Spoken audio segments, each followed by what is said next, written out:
Assalamu alaikum and a very warm welcome to PTV World. With the news this hour, I'm Tayyaba Nisar Khan. And joining Tayyaba, I'm Rafi Iqbal. Let's start off with the headlines.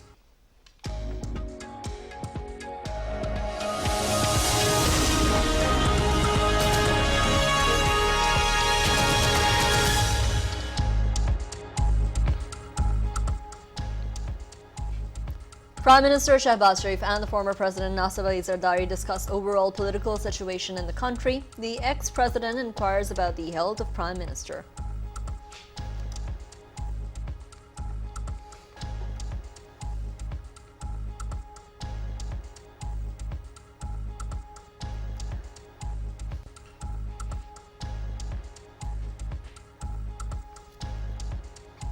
Finance Minister Shahid rules out any prospects of Pakistan being on verge of default over its international payments and reiterates that it would and will never come close to it, as it is committed to making all its payments on time without any delay.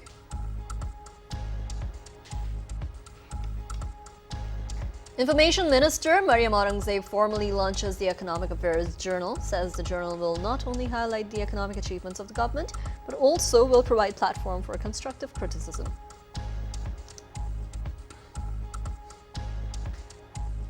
The Election Commission of Pakistan orders to conduct local government elections in Karachi and Hyderabad divisions on 15 January next year. The commission directs concerned authorities to ensure security during the polling process. An accountability court in Islamabad ends proceedings in an assets beyond means case against the finance minister Shahid and 3 others. Accountability court judge Muhammad Bashir announces the reserved judgment, stating this case does not fall under the jurisdiction of this court. Minister for Planning and Development Ehsan Iqbal says that political instability and continuation of policies are the reasons behind the failures the country had been facing for the last 75 years.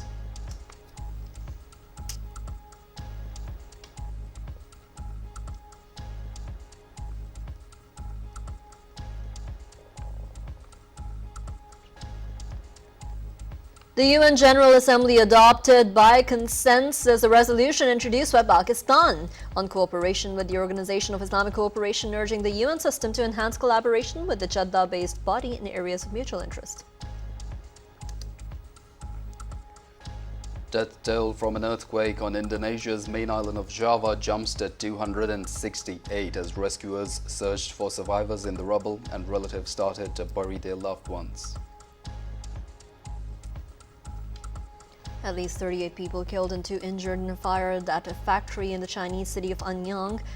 2 people were also reportedly missing.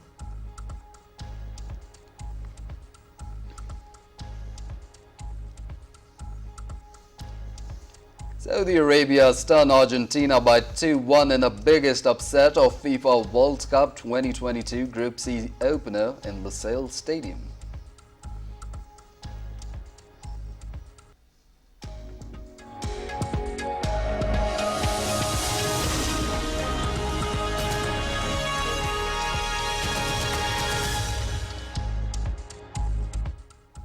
And now for the news in detail. The former President Asif Ali Zardari held a meeting with the Prime Minister Sharif in Islamabad. On his arrival at the Prime Minister's house, Sharif welcomed Asif Ali Zardari. Now, the former president inquired about the health of the Prime Minister Sharif. During the meeting, the 2 leaders also discussed overall political situation in the country.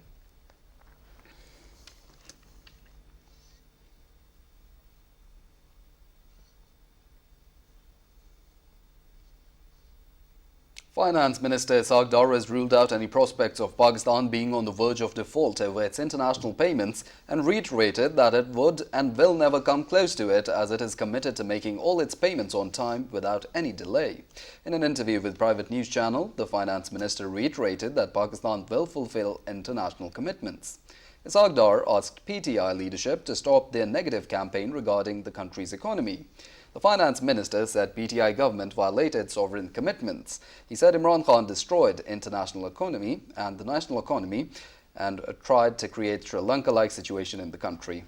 The finance minister said present government is in contact with friendly countries and international donors. Shahid said real face value of the dollar is around 190 rupees.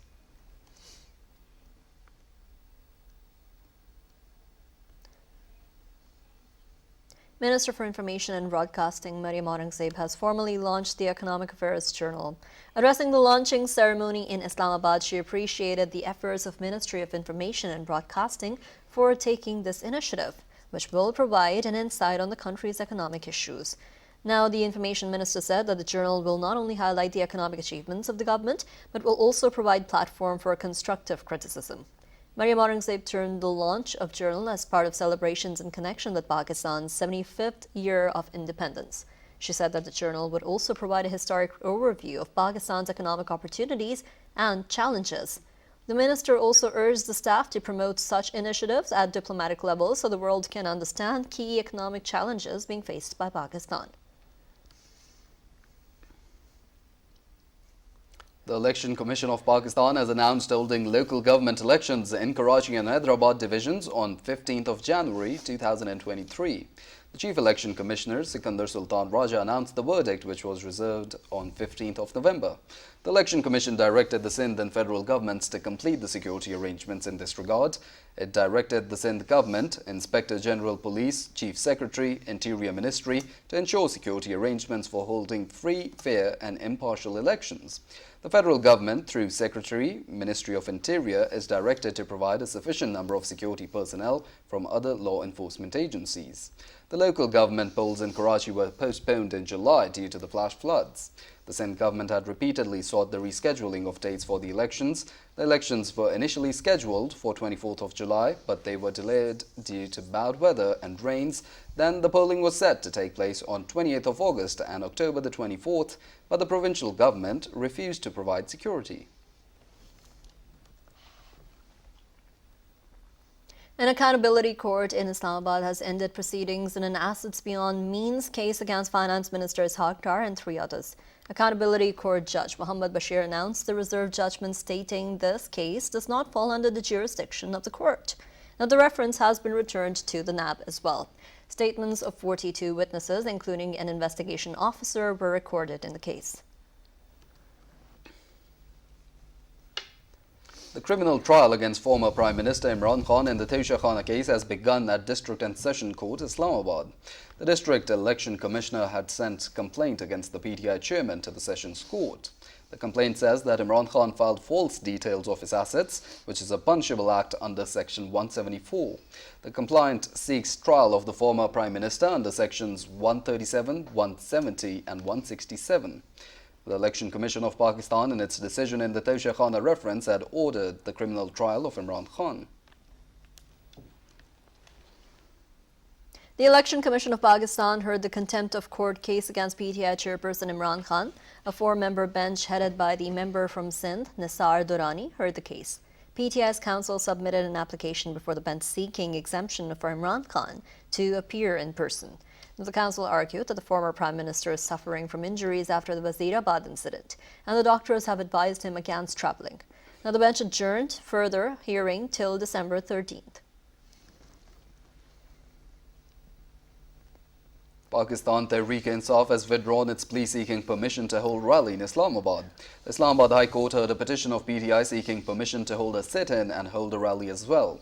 During the hearing, the lawyer requested to withdraw the petition, which was accepted by Chief Justice of Islamabad High Court, Amir Farooq.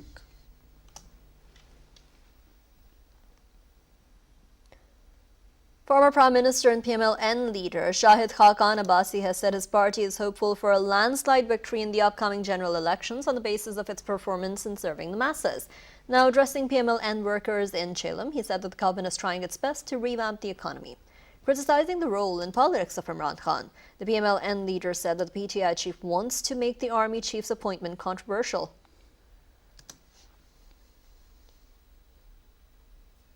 Minister for Planning and Development, Ehsan Iqbal, has said that political instability and continuation of policies are the reasons behind the failures the country had been facing for the last 75 years. He said this while speaking at the launch and oath-taking ceremony of the Young Development Fellowship Program in Islamabad.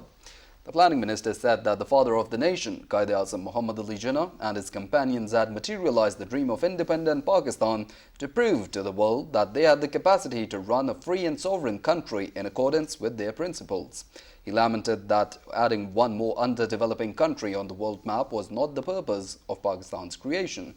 He said peace and stability were the prerequisites to moving towards the progress and prosperity of any country. Ehsan Iqbal highlighted the importance of taking advantage of the demographic dividend of the country. He said that the youth of the country could prove an asset to the country if provided proper environment and direction. However, he said they could prove demographic disaster if not molded in a constructive way.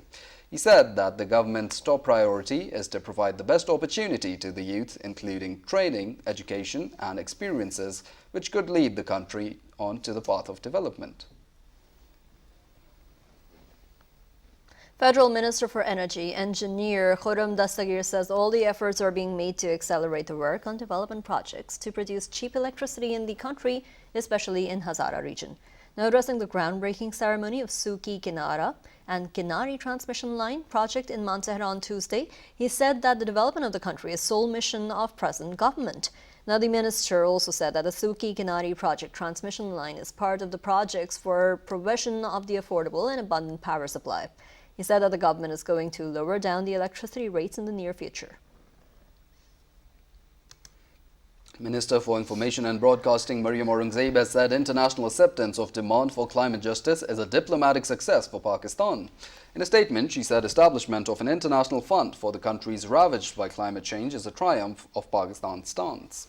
Maryam Aurangzeb said Prime Minister Sharif turned climate change and the devastation wreaked by floods in Pakistan into a global agenda. She said Pakistan's stance played a decisive role in international consensus on the matter. The Information Minister was confident that the establishment of Damage and Loss Fund will help rehabilitate flood victims in the country. She was also appreciative of the United Nations Secretary General's efforts in this regard, describing him as the benefactor of developing countries. Pakistan spearheaded the robust climatic diplomacy at COP27 Climate Summit in Egypt, now demanding establishment of the fund to help the countries recover from damage caused by the climate disasters. After incessant negotiations, countries adopted a final agreement at COP27 Climate Summit that sets up the compensation fund to help the poorer countries being battered by the climate disasters.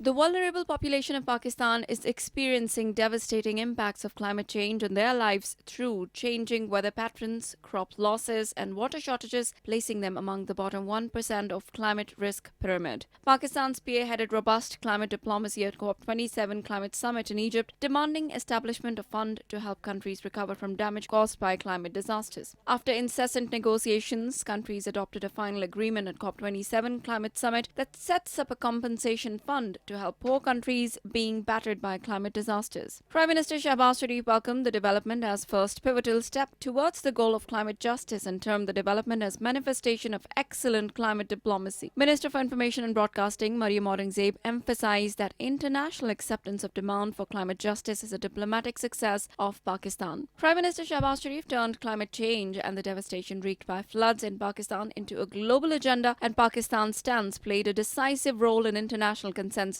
on that matter. The adoption of Loss and Damage Fund is a big win for poorer nations which have long called for financial compensation because they are often the victims of climate change, such as worsened floods, droughts, heat waves, famines and storms, despite having contribution little to no pollution that is heating up the planet. Speaker National Assembly Raja Parvez Ashraf has said Pakistan and the United Kingdom enjoy exceptional bilateral and parliamentary ties based on mutual respect and mutual cooperation. Talking to British Member of Parliament Yasmin Qureshi at the Parliament House, Islamabad, the Speaker expressed gratitude to the United Kingdom Parliament, its government and particularly the Pakistani diaspora for their timely support during the floods. While commenting on the parliamentary cooperation between the two sides, Raja Parvez Ashraf stressed the need of high-level parliamentary exchanges to further augment the relations between the two countries. Advisor on Kashmir and Gilgit-Baltistan affairs, Qamar Zaman Kaira, has said that there is no doubt that Pakistanis are one of the most talented nations and are being recognized at international levels. Now, Qamar Zaman Kaira was addressing a ceremony in Islamabad to acknowledge the services of Qamar Minhas, a Pakistani based in Hong Kong, who was awarded with the highest civil award and Medal of Honor in recognition of his social services. Qamar Zaman Kaira said this award is an honor for the entire Pakistani nation and the people like him, and they are a source of inspiration as well. On this occasion, the head of Pakistan's Sweet Home, Zamrud Khan, said that Qamar Minhas has raised the name of the country.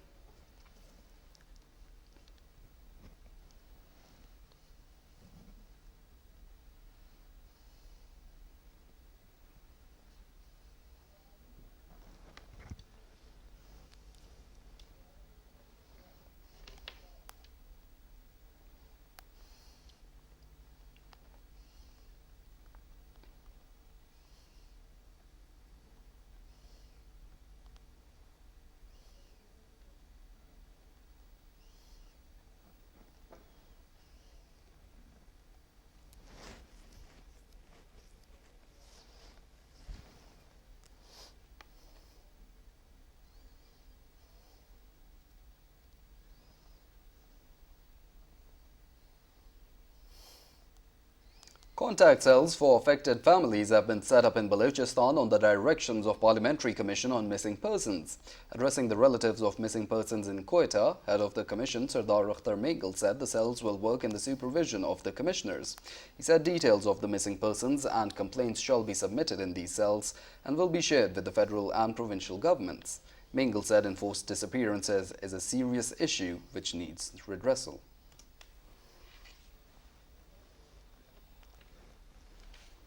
Pakistani Navy ship PNS Tabuk visited Qatar port to provide maritime security to the government of Qatar during the FIFA World Cup 2022.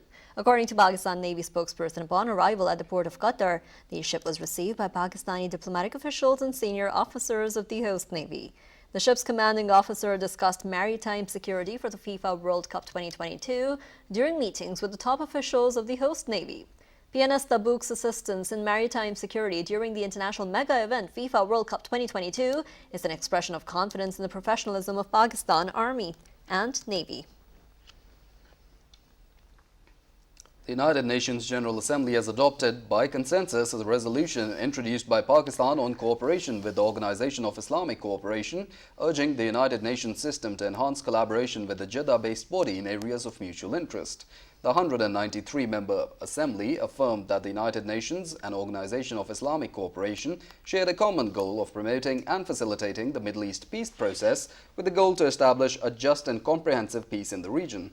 It also affirmed that it shared a common objective of fostering peaceful and political solutions to other conflicts in accordance with the Charter of the United Nations and the Security Council resolutions. Speaking in Pakistan's capacity as chair of the OIC member states group in New York, Ambassador Munir Akram said it highlights the two organizations' desire to work together on shared concerns, including global security, self-determination, respect for territorial integrity, decolonization, along with combating terrorism.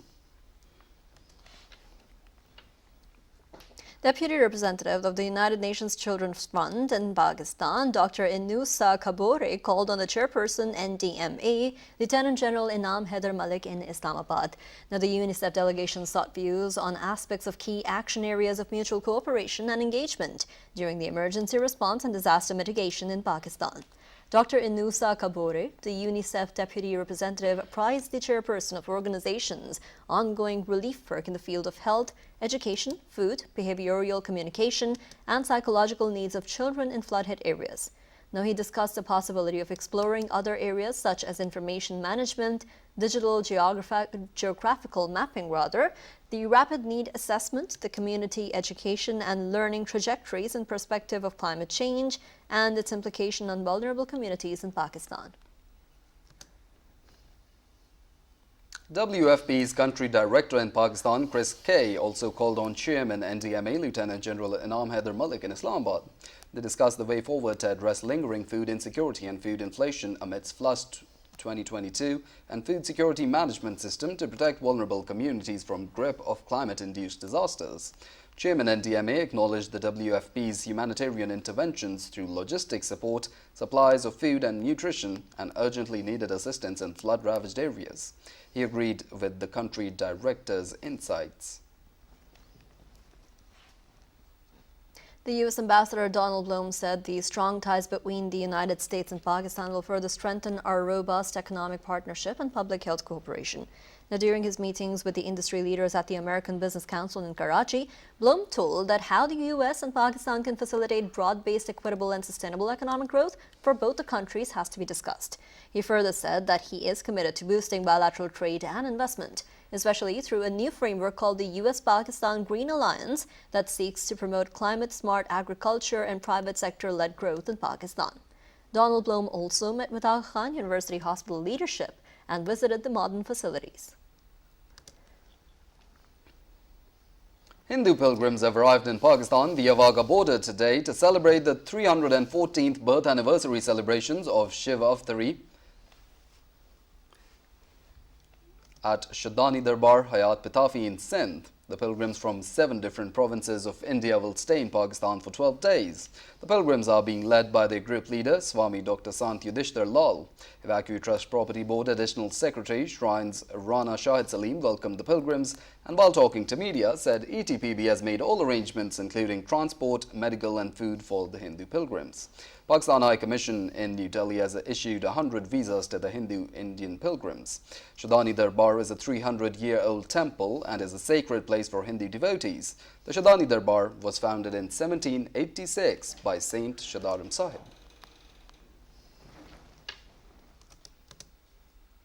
The Indian troops in their fresh act of state terrorism martyred one more youth in Jammu district of an Indian illegally occupied Jammu and Kashmir. The unarmed youth was martyred by the Indian Border Security Forces in Adnia area of the district. The BSF claimed that on suspicion, the troops asked the youth to stop, but he moved on without paying attention to the call, which prompted them to open fire, killing him on the spot. However, the BSF spokesperson later admitted that nothing objectionable was found with the youth after research and the search of his body. 52nd National Day of Oman celebrated with traditional fervour in Karachi. A cake-cutting ceremony was also held on the occasion. Governor Sindh Kamran Tesori was the chief guest. More details in this report by our correspondent Muhammad Zubairuddin. The state of Oman is an Arabian country located in southwestern Asia. It is situated on the southeastern coast of the Arabian Peninsula and spans the mouth of the Persian Gulf.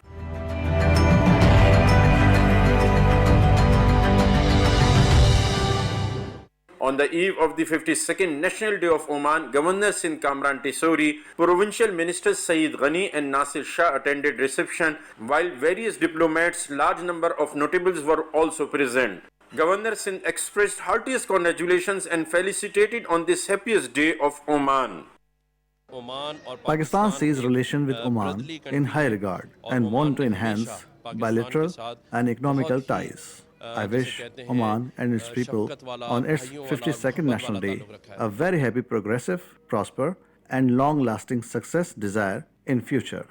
Oman Consul General in Karachi, Sami Abdullah Al-Khanjiri, while talking to PTV World, said that various common things already exist in Pakistan and Oman people while we want to expedite brotherly and friendly relations with Pakistan. I'll touch on the relation between Oman and Pakistan. Actually, Oman and Pakistan there is a historic relation and very strong as well.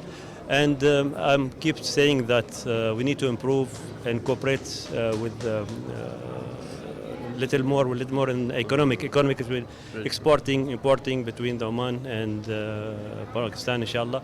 In the end, National Day cake was cut by all diplomats, while national anthem of both countries were also played. Pakistan and Oman enjoy cordial relations as both countries have same culture, social values and religion. Muhammad Zubairuddin, PTV World, Karachi.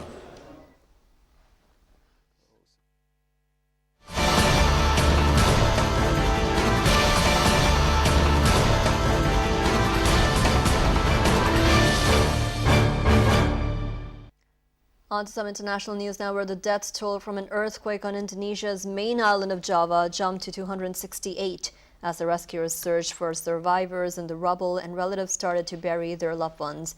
Now, as body bags emerged from crumpled buildings in Indonesia's most populous province, West Java, the rescue efforts turned to any survivors still under debris in areas made hard to reach by the massive obstacles thrown into the roads by the quake. Now, many of those killed and injured in a major earthquake are children who were at the school when the quake struck.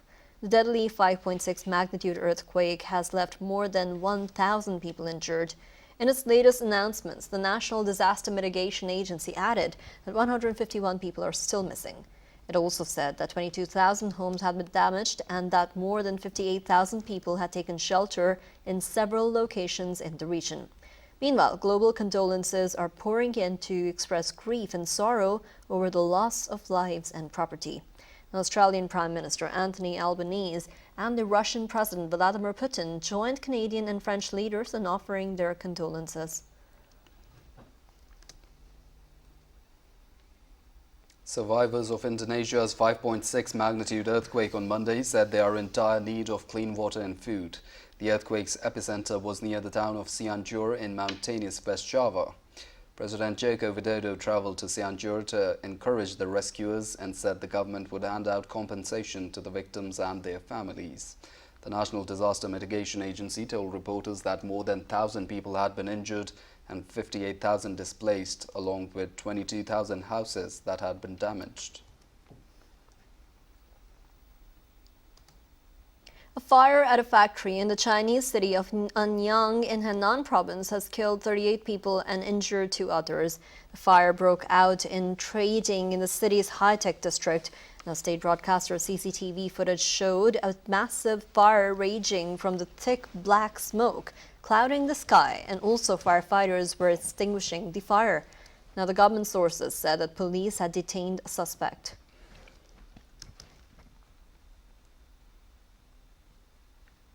Eight people died after a small plane crashed into a residential area of Colombia's second-largest city of Medellin.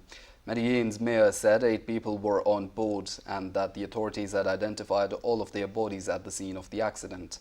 The plane broke into 3 parts and at least 6 buildings were hit and 7 homes were totally destroyed. The aircraft crashed to the ground minutes after taking off from Olaya Herrera Airport and hit a house, causing a fire. Authorities have launched an investigation to establish the cause of the accident. At least 1 person was killed when a car bomb exploded inside a police compound in southern Thailand. A single perpetrator dressed as a police officer parked the car filled with explosives inside the compound prior to the blast. At least 29 people were treated in hospitals for the wounds, among them police officers and civilians. No one has yet claimed responsibility for the incident. A massive fire engulfed at least 40 hectares in Chile's Valparaiso region. Footage showed firefighters and emergency vehicles at the scene battling the fire and a volunteer who tried to put out the blaze with a water bucket. The fire was hard to battle due to strong winds and high temperatures. Authorities said houses in the area are at high risk, but none had been affected yet.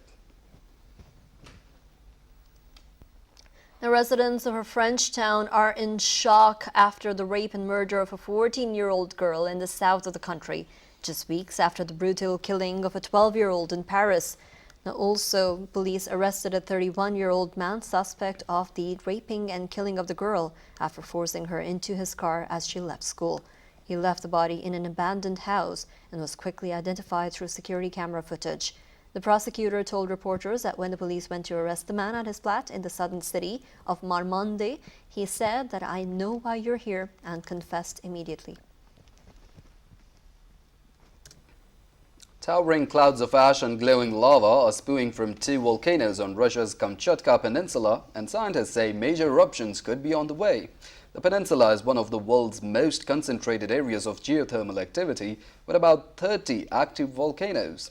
The sudden new activity followed a strong earthquake on Saturday. Extremely high activity was observed in Shivaluch volcano as the Kamchatka volcanic eruption response team warned of a powerful explosion that could occur at any time. The Organization for Economic Cooperation and Development said that the global economy should avoid a recession next year, but the worst energy crisis since the 1970s will trigger a sharp slowdown, with Europe hit the hardest. The OECD urged the central banks to keep hiking interest rates. It said world economic growth is set to slow from 3.1% this year to 2.2% next year, before accelerating to 2.7% in 2024, marginally raising its 2022 forecast. Now, the OECD said that the global slowdown was hitting the economies unevenly, with Europe bearing the brunt as Russia's war in Ukraine both hit the business activities and drives the energy price spike. Now, it forecasts the Eurozone economy would slow from 3.3% growth this year to 0.5% in 2023, before recovering to expand by 1.4% in 2024. Now, outside the Eurozone, the UK economy was seen shrinking 0.4% next year as it contends with the rising interest rates, surging prices, and weak confidence. Well, here's an interesting story where mass wedding for around 100 couples were organized by a private welfare organization, NNN Foundation, in Pakpatan. Hundreds of guests, including PMLN MPAs from Pakpatan, Mian Naveed Ali, participated in the wedding ceremony. The families of the bride and groom, including their families, thanked the benefactors. The U.S. First Lady Jill Biden received the White House's Christmas tree. The tree, which arrived on a horse-drawn wagon, will be placed in the Blue Room in keeping with the tradition that started during Dwight Eisenhower's administration.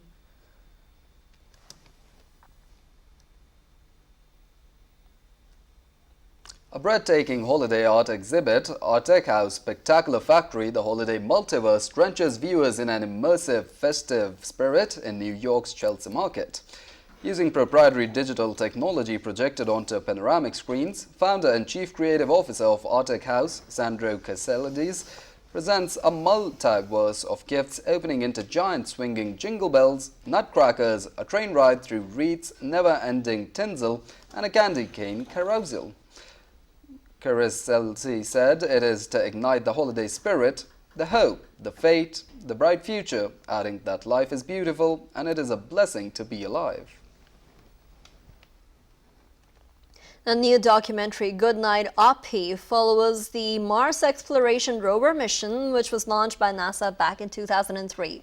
The film, which follows the two rovers' opportunity and spirit before and after they land on Mars, was launched in September at the Telluride Film Festival and had an unexpected effect on audiences that they cried.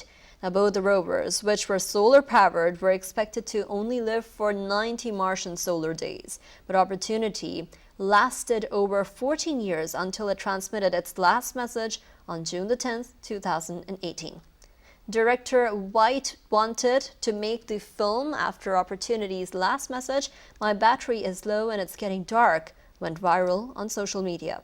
But in the film, it's the human characters that evoke an emotional response, not the rover. One of the major comparisons made by the audiences and from the audiences who have seen the film is that the rovers look uncannily like Pixar Studios' animation character Wall-E. A Goodnight Abbasi is in select U.S. cinemas now and will begin streaming on Amazon on November the 23rd.